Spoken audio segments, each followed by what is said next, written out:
Olá! Hoje nós vamos abordar um tema muito importante para a área da saúde bucal.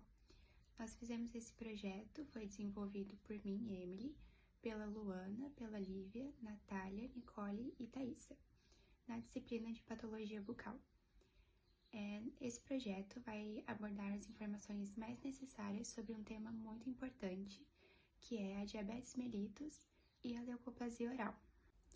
Para o início desse trabalho, nós selecionamos um artigo muito interessante que aborda sobre a glicemia e o tabagismo como fatores de associação para o desenvolvimento de leucoplasia oral. Para que a gente possa compreender um pouquinho melhor o nosso tema, a gente vai fazer uma breve introdução sobre a diabetes mellitus. Ela é uma doença metabólica crônica caracterizada pela produção insuficiente ou má resposta do corpo à insulina. Ela também resulta em níveis glicêmicos elevados, também causa hiperglicemia persistente e traz alterações imunológicas, vasculares e inflamatórias. Devido à sua ação no nosso organismo, ela pode causar alguns sintomas físicos. Entre eles está a fome e sede excessiva, aumento da frequência urinária, perda de peso e visão turva. Leucoplasia. A leucoplasia é uma lesão potencialmente maligna da nossa mucosa oral, tem risco de causar um câncer. É uma lesão sem causa específica, acomete 70% do gênero masculino, então acomete homens a partir dos 40 anos de idade. É uma lesão branca, não removível à raspagem, acomete então a mucosa jugal, o vermelhão do lábio e a gengiva. É uma lesão geralmente espessa ou rugosa, e não corresponde a nenhuma outra doença ou condição conhecida como candidíase, leak plano ou queratose por trauma. Fatores de risco, então, o tabagismo, o álcool e o trauma crônico. Aqui a gente tem uma figura, que é a figura 1, é uma imagem clínica de leucoplasia heterogênea de aparência nodular. Então, é uma lesão ali branca que afetou a mucosa jugal. A gente tem mais duas figuras, a figura 2 é uma imagem clínica também de leucoplasia que acabou afetando a borda lateral da língua. E a figura 3 também é uma imagem clínica da leucoplasia que acabou afetando a gengiva. No artigo, foi realizado um estudo onde eles compararam um grupo de 142 pacientes com outro grupo de pacientes considerados saudáveis. Eles coletaram dados como tabagismo, o consumo de álcool, as características da leucoplasia oral, como a forma clínica dela e o tamanho. E eles também mediram os níveis de colesterol total, de HDL, LDL e os triglicerídeos dessas pessoas. Os resultados foram que a maioria das lesões encontradas eram homogêneas e maior que 2 centímetros, localizadas principalmente em gengiva e mucosa jugal. E que o uso de tabagismo, glicemia elevada e LDL elevado foram os que mais aumentaram o risco de desenvolver leucoplasia oral. Metodologia do artigo e principais resultados. O tabagismo e a glicemia aumentaram muito o risco de leucoplasia. O LDL elevado foi associado ao maior risco. Relação entre diabetes e leucoplasia. Neste caso, a relação não é direta. A diabetes pode favorecer a progressão e surgimento das lesões. A maioria das lesões encontradas eram homogêneas e menor que 2 centímetros, localizada em gengiva e mucosa jugal.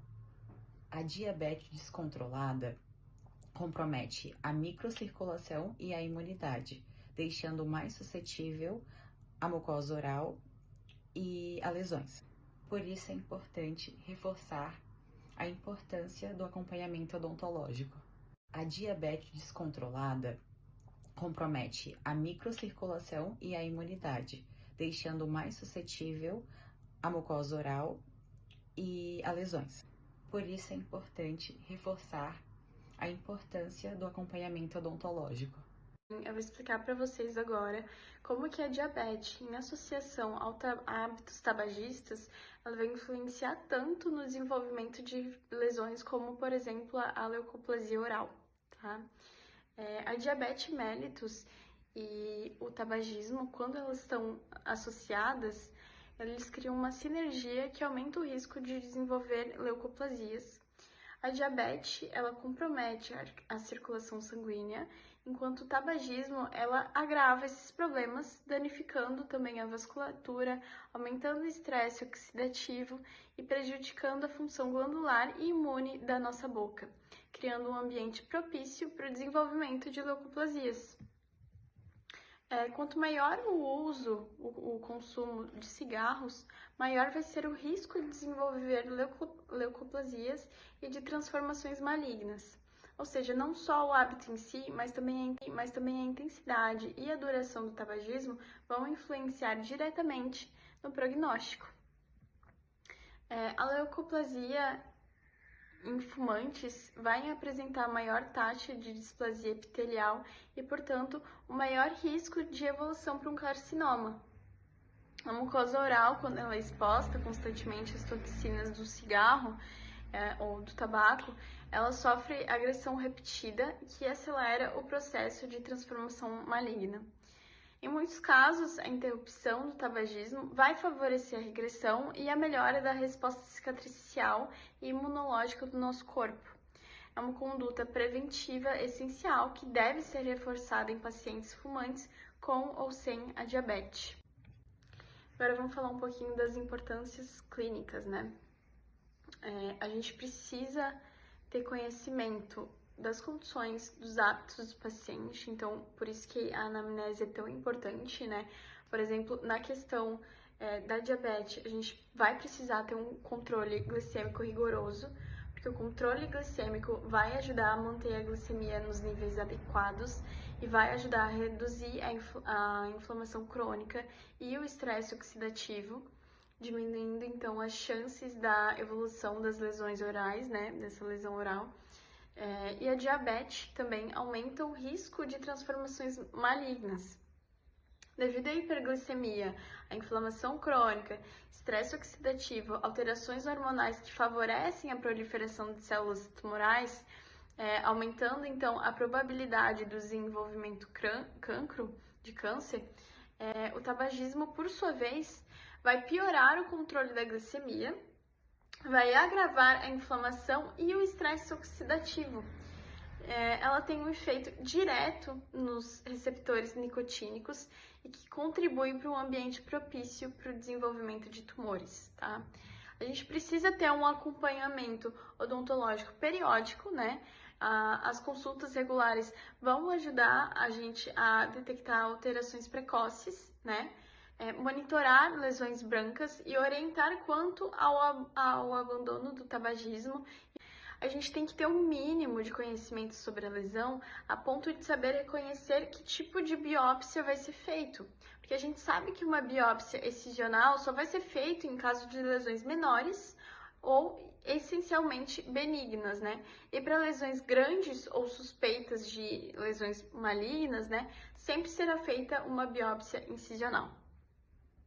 A detecção precoce de lesões brancas. A leucoplasia ela é uma das lesões orais mais comuns, com potencial de malignação, né? E o diagnóstico precoce permite intervenção rápida, evitando a evolução para um carcinoma e assim contribuindo para a prevenção do câncer oral. Lembrando que a diabetes não é uma causa direta, e sim um fator agravante dessa lesão. Bom? Bom, a gente achou o artigo muito interessante, com informações muito interessantes e úteis para a prática clínica, mas a gente não pode deixar de perceber, né, unindo ali as nossas opiniões, a gente não pode deixar de comentar sobre como ele poderia ter sido mais específico em relação a qual método de fumo que está sendo usado para a relação do tabagismo, né, com a leucoplasia, porque hoje em dia a gente sabe que existem vários meios da exposição ao tabaco e às outras substâncias presentes no fumo, né, no cigarro eletrônico, no cigarro convencional. Existem diversos tipos e deveriam ter sido melhor especificados nesse artigo. Assim como também na relação da diabetes com a leucoplasia poderia ter sido melhor especificado qual tipo de diabetes a pessoa tem, se a pessoa é uma pessoa com diabetes tipo 1 ou tipo 2, né, que é tipo 1 é uma doença autoimune, a tipo 2 é um desenvolvimento do nosso corpo, né, uma resistência que o nosso corpo cria à insulina, e também ao tempo que essa pessoa é diabética, se a pessoa foi diagnosticada há pouco tempo, há muito tempo, para a gente ter números mais exatos e a gente entender qual é o grupo com maior nível de risco, né, a desenvolver uma leucoplasia e também a ter um pior prognóstico. É uma pessoa, a gente pressupõe, né, que uma pessoa com diabetes compensada tem um risco maior, mas a gente não sabe. Também com o tabagismo, a gente pressupõe que uma pessoa que fuma cigarro convencional é pior do que uma pessoa com cigarro que utiliza do cigarro eletrônico. E a gente pressupõe que uma pessoa que fuma há 20 anos, que está exposta ao tabaco há 20 anos, tem um maior risco do que uma pessoa que fuma ocasionalmente. Mas não foi especificado no artigo, é algo que o artigo poderia ter especificado melhor, poderia ter detalhado melhor. Uma coisa também, nossa opinião sobre o trabalho, é como a gente notou que a leucoplasia não homogênea tem um risco maior do que a leucoplasia que as lesões são homogêneas, né? As lesões homogêneas são placas brancas clássicas e as lesões não homogêneas são placas brancas avermelhadas, verrucosas, nodulares, que podem ter um pior prognóstico, né? E a importância disso na clínica, da gente saber diagnosticar uma homogênea e uma não homogênea, ter um cuidado tanto com as duas, mas um cuidado maior com a não homogênea, que pode desenvolver uma displasia, né? Que tem um risco muito maior, 8 vezes mais, se eu não me engano. E também, o que chamou bastante nossa atenção foi o risco do tabagismo ali, né? Como é uma pessoa fumante tem um risco muito maior do que uma pessoa não fumante ali. Os números do trabalho nos mostraram isso, os números do artigo nos mostraram isso. Chamam muito a nossa atenção também. Lembra a gente sempre de alertar os nossos pacientes, nossos familiares e amigos, enfim, sobre como esse hábito, ele é um risco à nossa saúde, um risco à leucoplasia, mas à nossa saúde no geral. Notou ali, né, que poderia ter sido especificado melhor no trabalho. Bom, a nossa opinião foi essa. A gente queria deixar aqui um agradecimento à professora Sária pelas aulas maravilhosas que ela vem nos dando, e também eu queria agradecer às minhas colegas de grupo que a gente fez esse trabalho. E é isso. Muito obrigada.